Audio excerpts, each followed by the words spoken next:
What if I told you that one of the most chilling, brutal, and profoundly disturbing stories ever recorded isn't a modern horror film, but is hidden in plain sight, right in the pages of the Old Testament?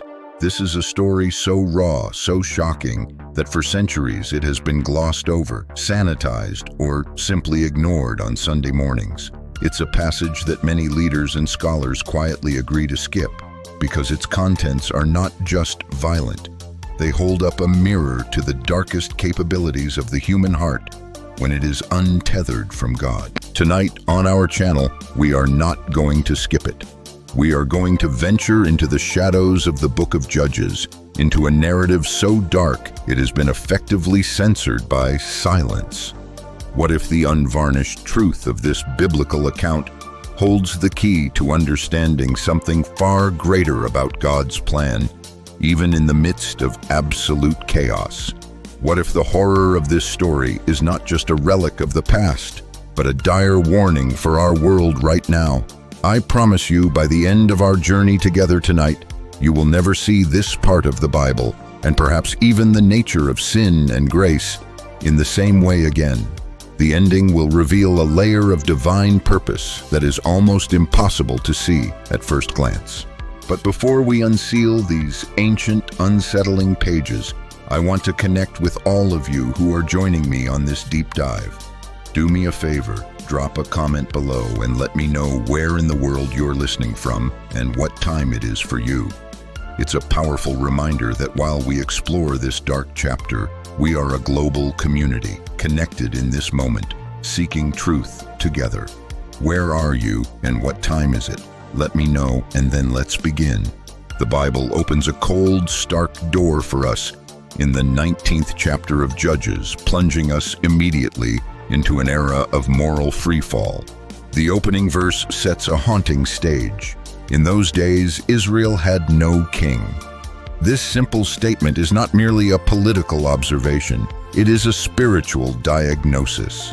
It describes a nation adrift, a society where the moral compass had shattered, and every individual, as the text chillingly concludes, did as he saw fit. From this chaotic landscape, a man emerges from the remote hill country of Ephraim. He is a Levite, a member of the tribe specifically set apart by God for sacred service, for ministering in holy matters. He should have been a beacon of spiritual order in a disorderly time. Yet he lived far from the bustling centers of power, far from the tabernacle that housed the presence of God. This Levite, a man with a holy calling, finds himself at the epicenter of a story so profoundly dark, it would forever stain the history of his people. The story begins with a relationship. This Levite takes a concubine from Bethlehem in Judah, a city renowned for both its pastoral beauty and its future significance. She was from the south. He was from the north. Why her? Was this a union of love, a strategic alliance, or simply a choice born of loneliness in an age where societal structures and sacred laws were crumbling? The text doesn't say, but the instability of their bond becomes immediately apparent. This union does not last. The concubine leaves him. The scripture tells us she was unfaithful, but the original Hebrew is ambiguous. It could mean adultery, or it could simply mean she was angry or discontented and broke faith with him. Was it a profound betrayal or a desperate cry for help? Was she fleeing a hidden danger in their relationship, or was she simply unhappy with her station in his life? We are left to wonder. She returns to her father's house in Bethlehem and remains there for 4 full months. 4 months of silence. 4 months of separation. Was he waiting for her to return on her own, humbled and repentant, or was he wrestling with his own pride, wounded and unsure if he should pursue her? Finally, the Levite acts.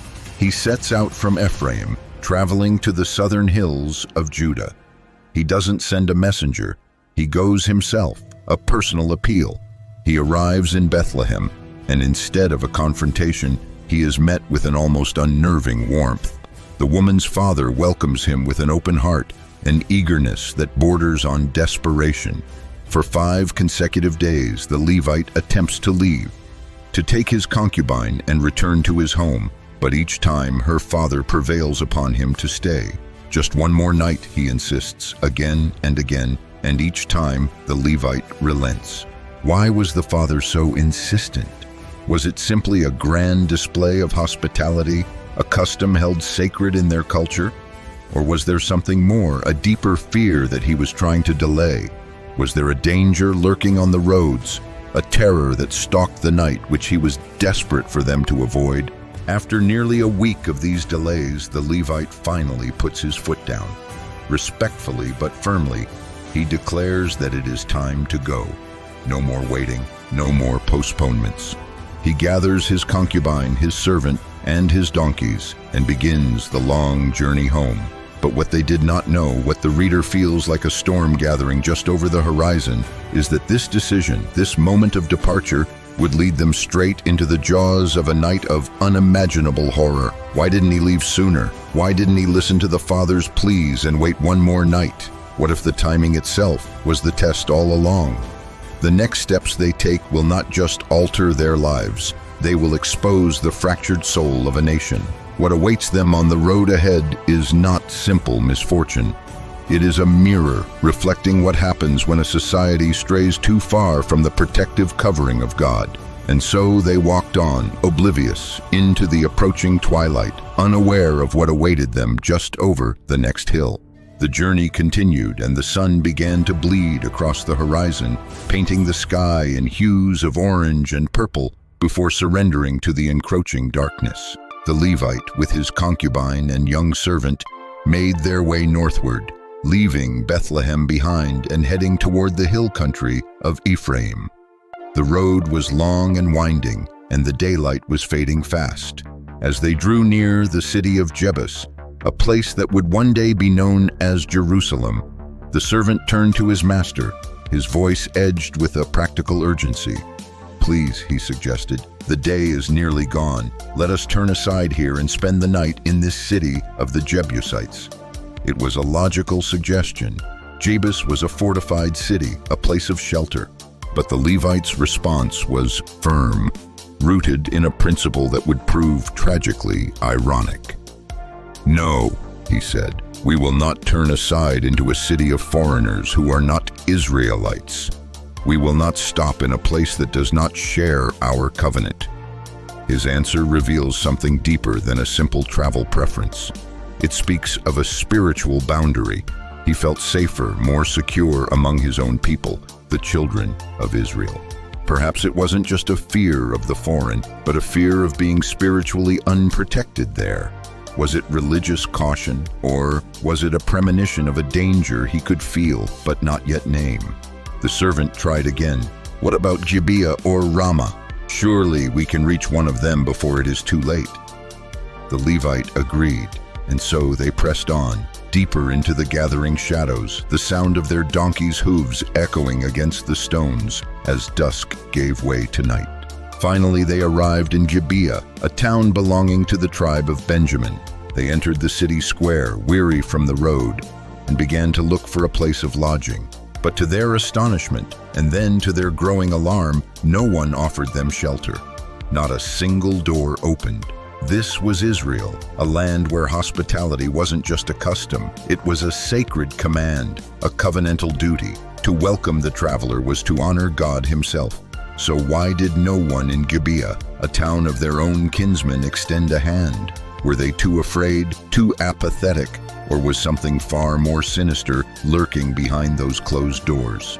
As the night grew deeper and the square turned cold, an old man, returning from his labor in the fields, noticed the travelers sitting exposed and vulnerable in the center of town. He too was an Ephraimite, a kinsman of the Levite, merely living in Gibeah. His voice cut through the silence. "Where are you from and where are you going? Why are you still out here?" When they explained that no one had taken them in, the old man shook his head in near disbelief. "This will not do," he said. "Come with me. You can stay at my house tonight. Do not spend the night in the square." The Levite, grateful but still careful, replied, "Thank you, but I want to be clear. "We expect nothing from you. We have our own provisions, straw and fodder for our donkeys, and bread and wine for myself, your servant girl, and the young man with us. We lack nothing. All we need is a roof over our heads." The old man nodded and waved them in. "Peace be with you," he said. "Let me supply whatever you need. Come, rest." And so they entered his home. As the Levite, his servant, and his concubine settled into the old man's house in Gibeah, the atmosphere was, for a fleeting moment, one of peace. A fire crackled, the animals were fed, their feet were washed, and for a brief instant the long, arduous journey seemed to have finally found its end. They sat, perhaps even sharing a quiet laugh as they ate and drank, their guard finally down. But that peace was shattered in an instant. A pounding on the door like a thunderclap ripped through the warm evening air, then another, louder, more violent, until fists were hammering against the wooden door like the drums of war. Outside, a mob had gathered, wicked men, as the scripture calls them, depraved souls from the very heart of Gibeah. Their voices rose together in a chorus, demanding the unthinkable. One of them roared into the night, "Bring out the man who came to your house, so that we can have sex with him." The air in the room went cold. The old man froze. The Levite's eyes shot to the door, his heart hammering in his chest, like the fists outside. The servant stared in stunned disbelief. This, my friends, is where the story takes a terrifying turn. Here were men of depravity, living not in the foreign city of Gibeah that the Levite had so piously refused to enter, but right here among the Benjamites, one of the very tribes of Israel. They were not Canaanites, not outsiders. They were Israelites. And now they stood outside this old man's door, brazen and united in their grotesque demand. They shouted again, their voices thick with malice. "We know you have a guest in your house. Bring him out so we can all have our way with him." How could this be? In a town of God's covenant people, the very scene of Sodom was playing out again. What does this say about the spiritual rot that had set in when there was no righteous leadership? Why is this story almost never told from the pulpit or in a children's Bible? Is it possible that its horror hits too close to home, revealing a darkness we would rather pretend doesn't exist within our own communities? The old man, once the kind host, now found himself standing between a door and a disaster. And inside, the Levite had a choice to make. Would he confront the evil, flee from it, or do something else entirely? This is the moment the narrative spirals into something no one could expect. The instant those men outside began screaming their vile demands, the old man, the host, did something both shocking and tragic. He stepped out of the warmth of his home and into the cold darkness of the night where the mob had gathered, and he tried to reason with them. "No, my brothers," he pleaded, "don't be so wicked." His voice trembled, not just with fear, but perhaps with the weight of what he was about to propose. "This man is my guest. He has come under my roof. Don't do this disgraceful thing." You would think he might make a stand. You would hope he would guard the door with his life. But instead, he offered the unthinkable. "Look," he said, his voice cracking, "here is my virgin daughter, and here is his concubine. Let me bring them out to you now. Abuse them. Do to them whatever you wish. But please do not do this outrageous thing to this man." Can you even process what we are hearing? In a culture that prized hospitality, where welcoming a guest was a sacred duty, this old man was now using his own flesh and blood and another man's wife as bargaining chips. What desperation drives a person to make such an offer? And why was no one else in the town rising up to stop this? This choice reveals a horrifying moral calculus where the dignity of one man was valued more than the lives and bodies of two women. But what happens next is even more ghastly. According to Judges 19:25, the men of the city would not listen to him. They rejected the old man's plea. So, in a chilling act of cold surrender, the Levite seized his own concubine and pushed her out the door to them. The text then states with brutal, heartbreaking clarity, they raped her and abused her throughout the night, until morning. Not for a moment, not for an hour, but for the long, dark hours of the night. This one woman was left to the mercy of a mob fueled by pure wickedness. Can you imagine the terror, the pain, the helplessness she must have felt? An unnamed woman, given no voice, thrown to the wolves while the men inside remained silent. And as the first rays of dawn began to stretch across the horizon, they finally let her go. Her body, beaten, broken, and used, was discarded as the light returned. Is this what the tribe of Benjamin had become? Were these not the people of God? How far had they fallen from righteousness? And then comes one of the most haunting moments in all of Scripture. As the morning light grew stronger, the woman, barely alive, began to make her way back to the house. Her limbs trembling, her breath ragged, she crawled toward the place where her master had stayed. And just as the sun rose over Gibeah, she collapsed at the doorstep. Not just near it, but with her hands outstretched on the threshold, as if reaching for safety, reaching for mercy before she was swallowed by darkness. The passage continues. The Levite, her master, rose in the morning, not in a panic, not in compassion, but simply to continue his journey. He opened the door, ready to step out into the new day, and found her lying there. And what were his words? "Get up, let's go." No rush to help her, no outburst of grief, just a cold command. But there was no answer, because there could be none. The woman had endured too much. Her body and spirit were so utterly broken that she had died, right there on the threshold of the man who should have been her protector. Her hands still reaching, her voice forever silenced. The Levite, seeing her motionless body, said nothing more. He lifted her, placed her on the back of his donkey, and set off for home. No funeral, no words of mourning, just a departure. Do you feel the weight and fight of this?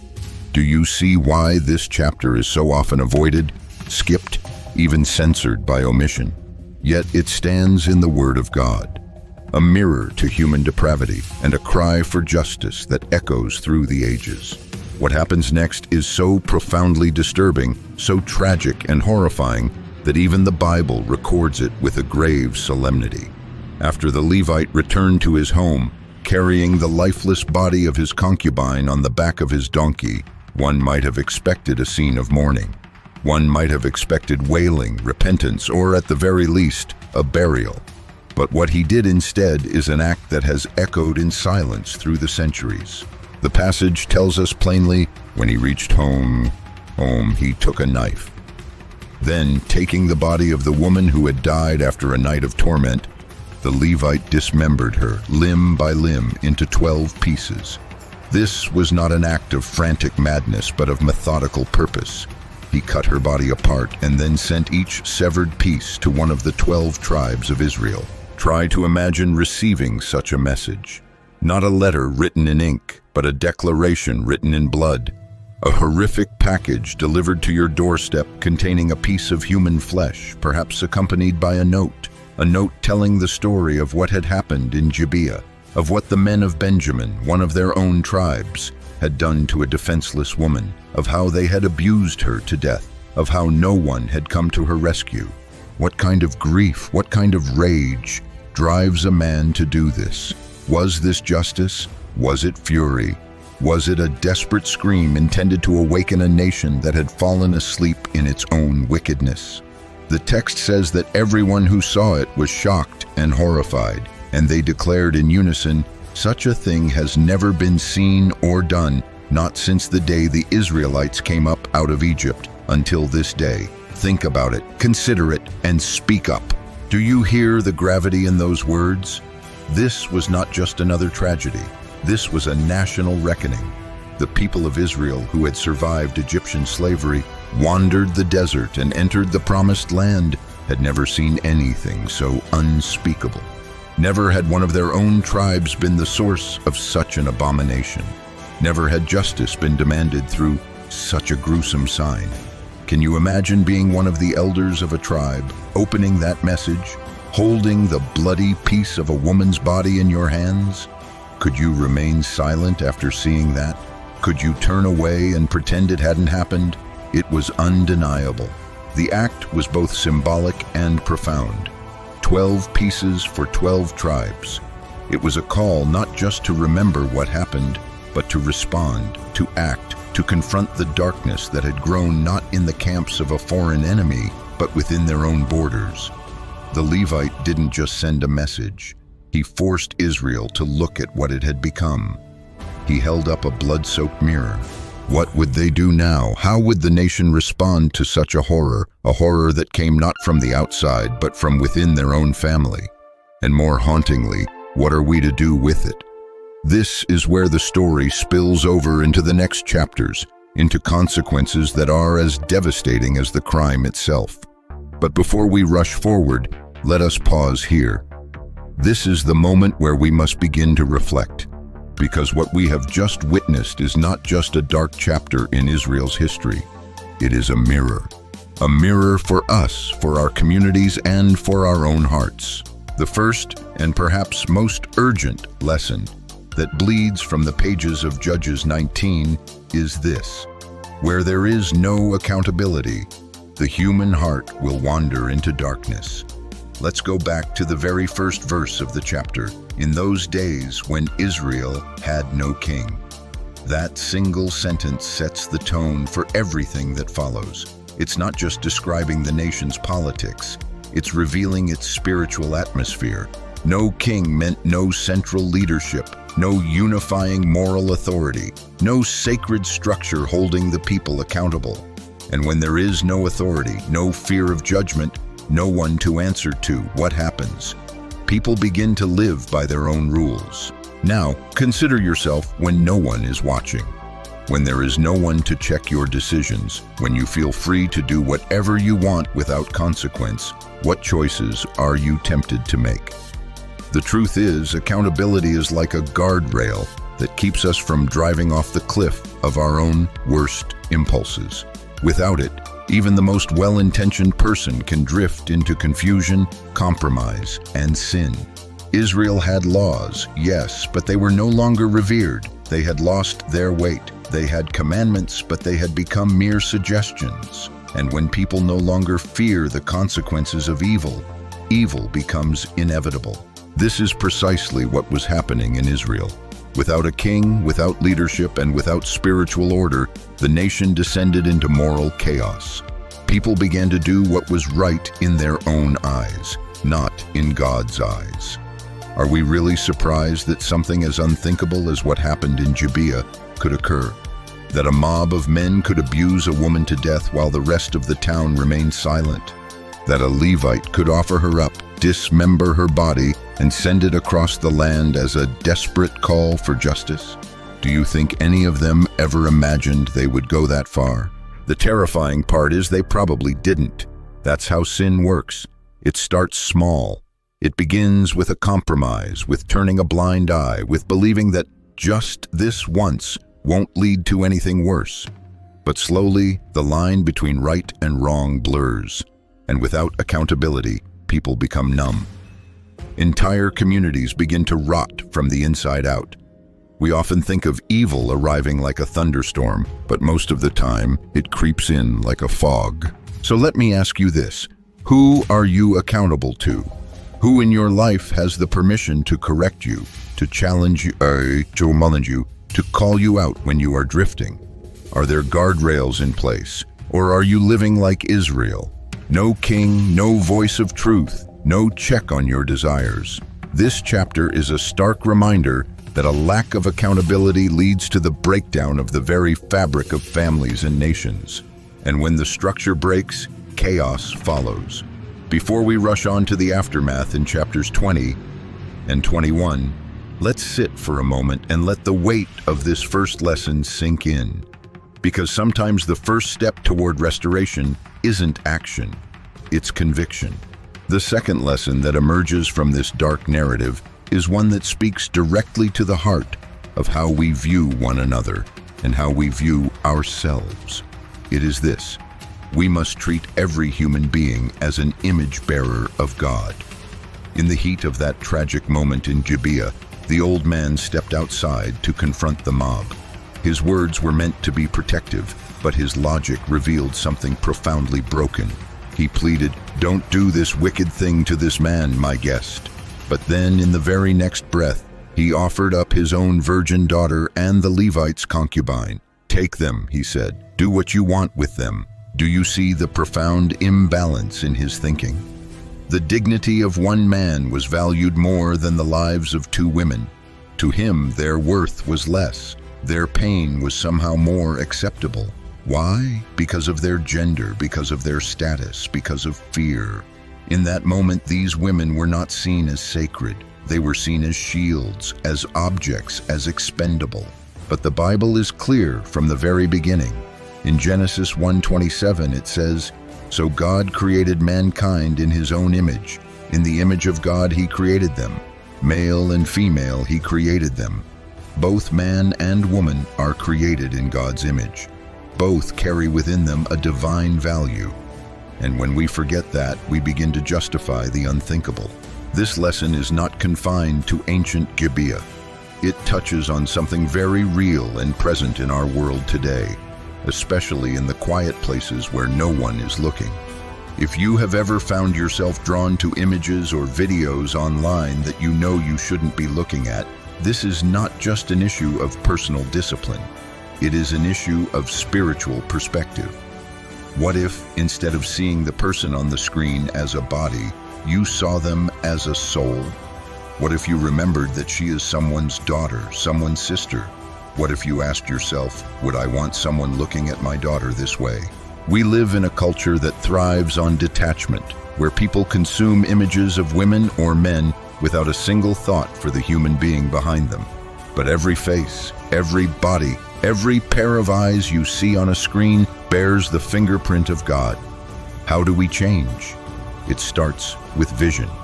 To see each person as a sacred creation, not a digital distraction.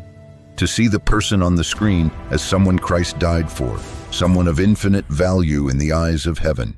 The tragedy in Gibeah didn't begin with a mob. It began with the devaluing of a human soul. The Levite's concubine was not protected because she was not seen as sacred. And in our own lives, when we stop seeing the divine value in others, we start to justify behaviors that dishonor both them and ourselves. So ask yourself, who in your life have you stopped seeing clearly? Who have you reduced to a function, to a status, to an image? This story forces us to confront not just what we do, but how we see. And it calls us to repentance, not just for our actions, but for the ways we have allowed ourselves to become numb to the sanctity in others, to the presence of God stamped onto every soul we meet. Because to dishonor another human being is to dishonor the one who created them. Now for the third truth I want to highlight, and it is perhaps the most personal one of all. The further you and I drift from God, the easier it becomes to do the things we once swore we would never do. It doesn't happen all at once. It's rarely a dramatic leap off a cliff. It's more like a slow fade, a quiet distancing. A day without prayer becomes a weekend without church, becomes a moment of compromise. And soon, what was once sacred becomes optional. What once felt wrong now feels acceptable. What was once unthinkable is now on the table. When you step back and look at the entire book of Judges, you see a sobering pattern, a nation in a constant slow-motion cycle of turning away from God. They forgot the God who rescued them from Egypt, who parted the Red Sea, who brought down the walls of Jericho. And with every generation of forgetting, the sin grew more pervasive. By the time we get to chapters 19 through 21, we are not just looking at a shocking incident. We are witnessing the inevitable end game of a nation that has drifted too far. The story of the Levite, his concubine, the abuse, the dismemberment, and the civil war that followed. These are not isolated tragedies. They are the tangible consequences of an invisible distance. And here's the hard part, my friend. We are no different. You and I can read this and think, I would never do something like that. But sin isn't always obvious. It doesn't always look horrific at first. Sometimes it just looks like convenience, like distraction, like neglect. When you lose connection with the anchor of your soul, you begin to drift, even if you don't realize it right away. Have you ever looked back on a season of your life and wondered, how did I get here? Maybe you said things you thought you'd never say. Maybe you hurt someone you promised to protect. Maybe you broke a vow, crossed a line, or compromised something sacred. At one point, someone probably warned you. Be careful, they said. Guard your heart. And back then, you were sure, absolutely positive, that it would never happen to you. You thought, there's no way I'd get a divorce. I'm committed. There's no way I'd cheat. That's not who I am. There's no way I'd lose my job for looking at something inappropriate online. There's no way I'd end up addicted, broken, ashamed. But as you slowly move away from God, your defenses crumble, and temptation no longer feels like temptation. It feels like relief, like escape, like comfort. That's when the enemy comes in, not with a roar, but with a whisper. It's not that big of a deal. You deserve this. No one will find out. The truth is, sin thrives in the distance. The more space there is between you and God, the more vulnerable you are to deception. Not because you're weak, but because you're unprotected, because you've disconnected from your source of strength. This is why Jesus said in John 15:5, I am the vine, you are the branches. If you remain in me and I in you, you will bear much fruit. Apart from me, you can do nothing. That isn't a threat, it's a truth born of love. Without him, we will fall, but with him, even our darkest temptations lose their power. So ask yourself gently but honestly, where have you drifted?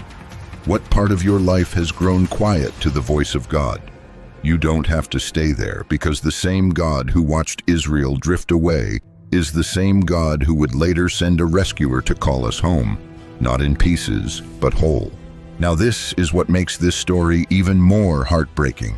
It doesn't end with the death of the concubine. I wish it did.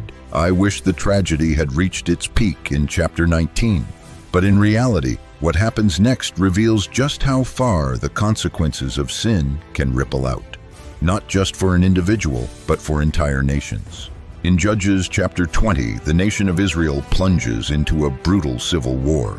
The Levite's message, the pieces of his concubine's body sent to all 12 tribes, hits its mark. The other 11 tribes are righteously furious, not just that a horrific crime was committed, but that it was committed by their own brothers. The perpetrators were not foreigners or outsiders. They were Benjamites, members of one of the 12 families of Israel. This wasn't just a crime, it was a betrayal from within. So the 11 tribes gather and demand justice. But when the tribe of Benjamin refuses to hand over the wicked men of Gibeah, a line is drawn in the sand, and what started as a call for justice escalates into all-out war. Brother against brother, Israel against Israel. The battles are devastating. They are prolonged and costly. Tens of thousands of lives are lost. Warriors on both sides fall. Towns are burned. Blood soaks the promised land. And when the dust settles, only 600 Benjamite men are left alive. At first, the 11 tribes were motivated by justice. But now, in chapter 21, they are flooded with a new emotion: dread, regret, pity. They look at the devastation and ask themselves, what have we done? One of the 12 tribes, a lineage from Jacob himself, is now on the brink of extinction. And not only are there only 600 men left, but there are no Benjamite women for them to marry, because in the fury of the war, their cities were utterly destroyed. This brings us to the fourth sobering lesson of this story. You can pick your sin, but you cannot pick your consequences.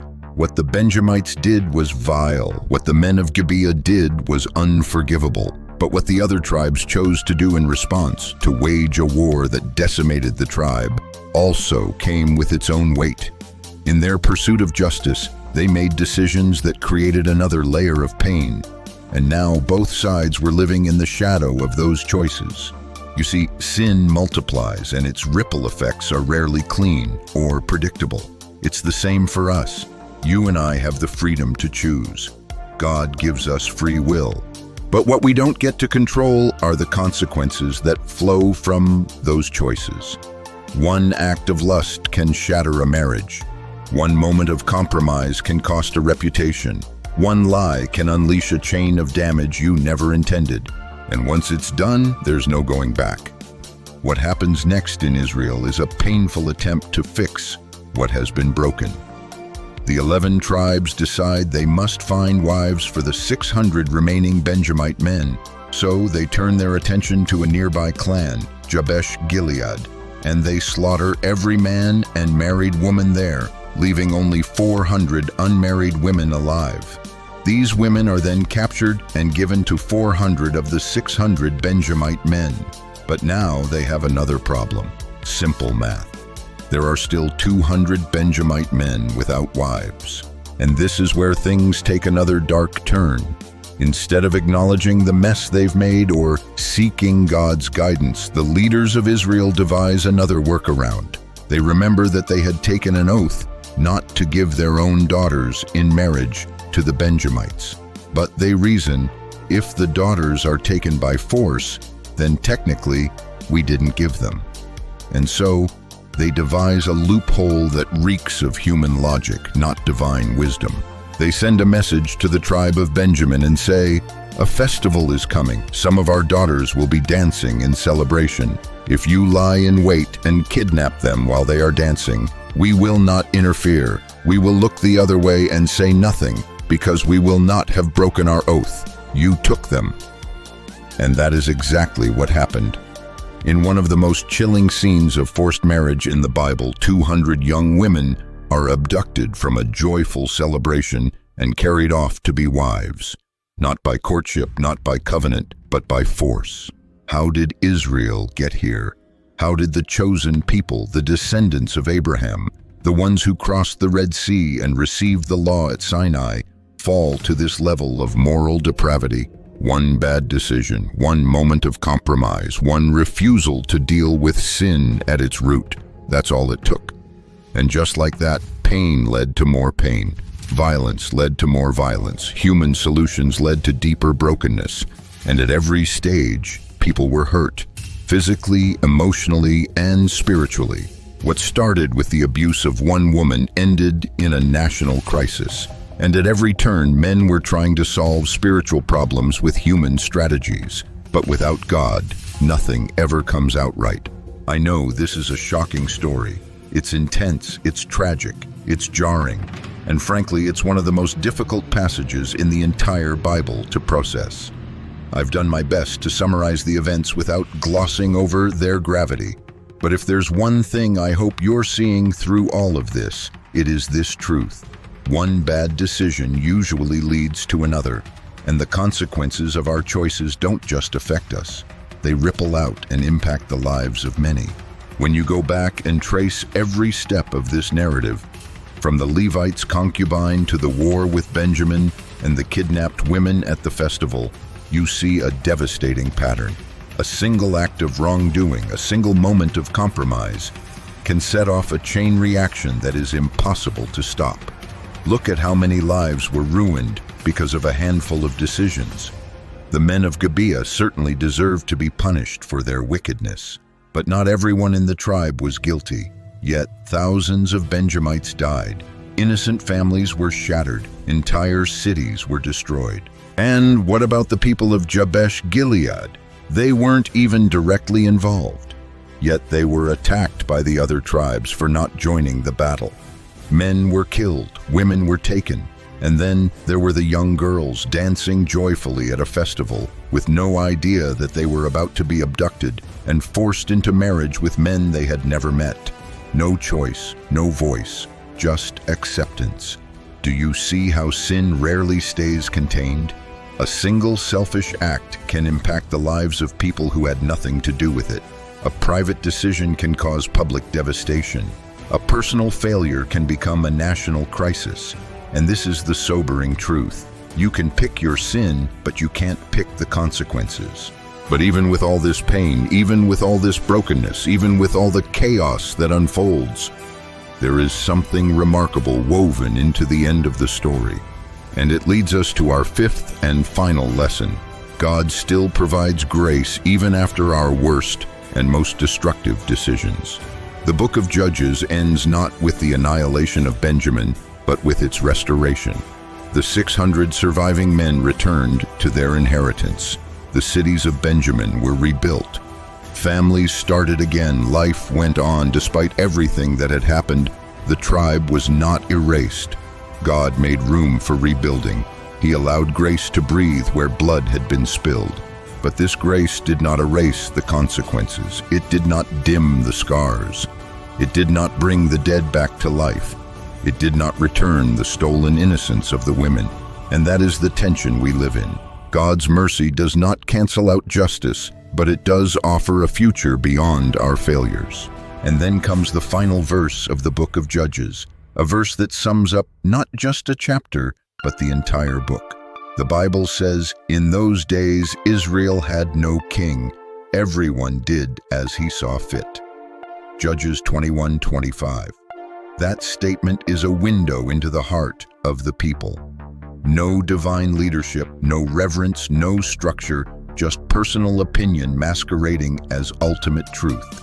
Does that sound hauntingly familiar? But God still did not abandon them.